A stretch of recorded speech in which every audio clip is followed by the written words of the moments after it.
তো গাইস আজকে আপনাদের দেখাইতেছি কিভাবে আপনারা বিট মেশিন দিয়ে ডাক্টের গ্রুপ তুলবেন। তো আগে সবাই হাতুড় দিয়ে পিঠে ডাক্টের গ্রুপ তুলতো।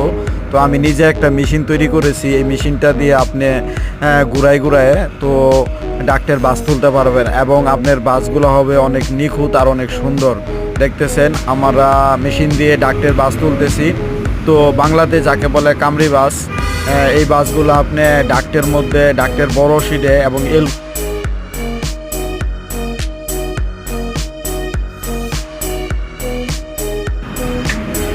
সব যে কোনো রাউন্ড ডাকে আপনারা এই মেশিনটা ইউজ করতে পারবেন। তো রাউন্ড ডাকের বিট তুলতে অনেক পরিশ্রম হয়, হাতুড় দিয়ে বাইরে ডাক তুলতে হয়। তো এই মেশিনটা দিয়ে আপনারা এই মেশিনটা দিয়ে আপনারা বাস তুললে আপনাদের কাজটা অনেক সহজ হবে এবং অনেক দ্রুত হবে। তো আপনারা এই মেশিনটার ভিডিও কিভাবে তৈরি করছি আমার পেজে আছে, অবশ্যই আমার পেজ সাবস্ক্রাইব করে দেখবেন।